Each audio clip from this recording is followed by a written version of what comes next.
Bonjour, félicitations, tu as mi-parcours de ton défi, on est au jour 5 et le défi d'aujourd'hui est intitulé « Je suis ferme sur le respect de mes besoins et douce dans l'art de les satisfaire ». Ça veut tout ça, ça veut dire quoi? Souviens-toi que dans l'épisode dernier, donc le défi précédent, nous parlions de satisfaire ses besoins. Bien sûr, on a des besoins qui sont fondamentaux, donc qui doivent légitimement être satisfaits, et ce qu'on appelle des besoins secondaires, qui sont des désirs. Hein. Les désirs, bon, c'est ce qui permet de rendre la relation agréable, mais qu'ils soient satisfaits ou pas, ça ne porte pas vraiment préjudice à la relation. Hein. Je prends par exemple le besoin d'aller toutes les semaines au restaurant.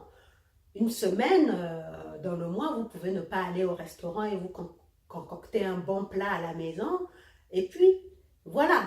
Donc, ça, le fait de ne pas aller au restaurant toutes les semaines, si ce n'est pas satisfait, c'est pas vraiment grave pour la relation. Alors qu'il y a des désirs fondamentaux qui, eux, si ils ne sont pas satisfaits, ça commence à poser un problème. Donc, dans ce défi, ce qu'on veut comprendre, c'est quoi?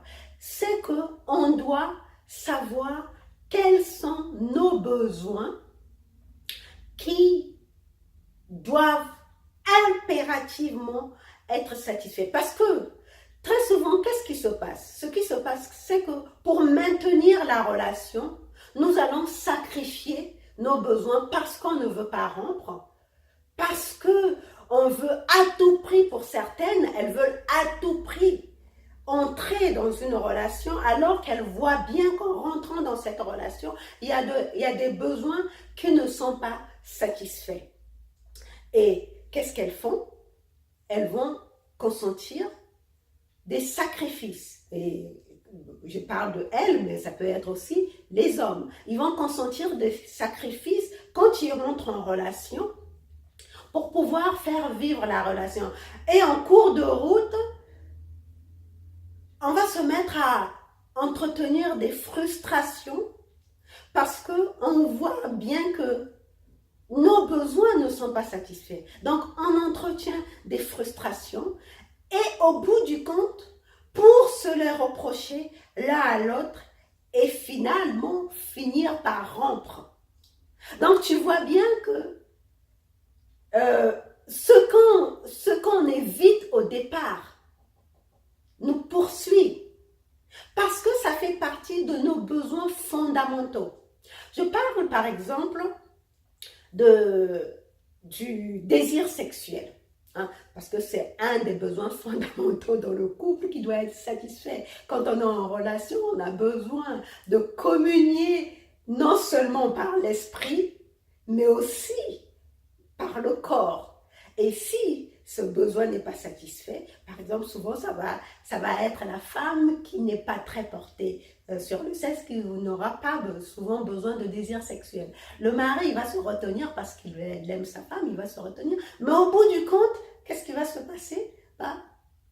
Il va aller voir ailleurs parce qu'il est frustré de ne pas voir son besoin satisfait. Et quand il va voir ailleurs, la femme, elle découvre qu'elle a été trompée. C'est la rupture. Donc, il est très important, dès le départ, de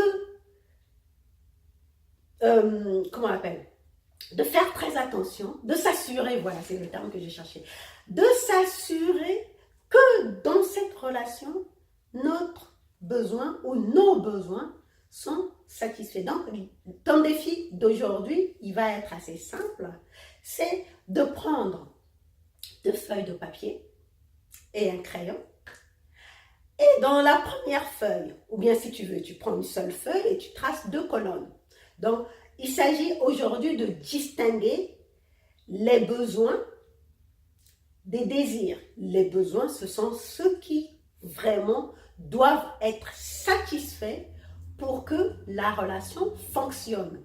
Et les désirs, c'est ceux qui ne sont pas vraiment importants pour la survie de la relation, mais qui rendent la vie de la relation agréable.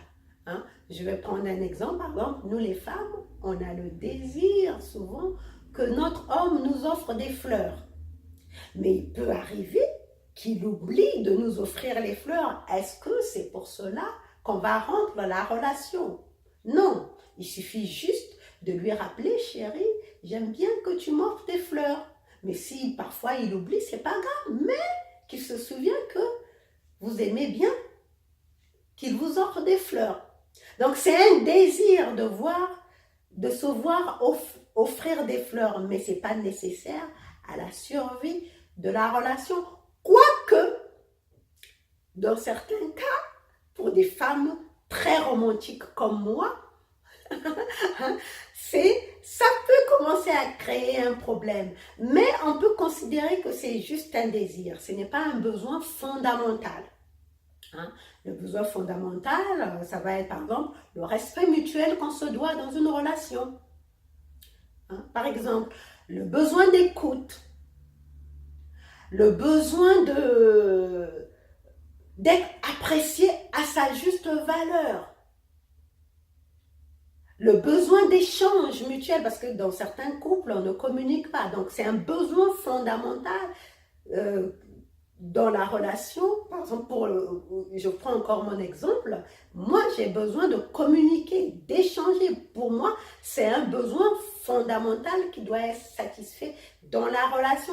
Sinon, je vais m'ennuyer avec la personne. Si je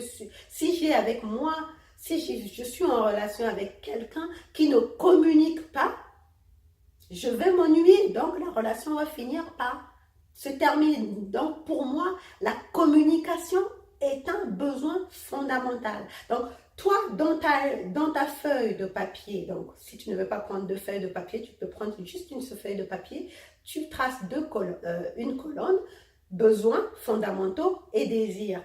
Et tu fais ta liste de ce qui est un besoin fondamental pour toi, parce que ce n'est pas les mêmes pour tout le monde. Ce qui relève des besoins fondamentaux et ce qui relève des désirs. Et au cours de ta relation avec ton partenaire, tu vois quels sont les désirs à quel point ces besoins sont satisfaits. Voilà, c'était tout pour aujourd'hui. Je te remercie d'avoir regardé. On se retrouve pour l'autre épisode. Bye bye.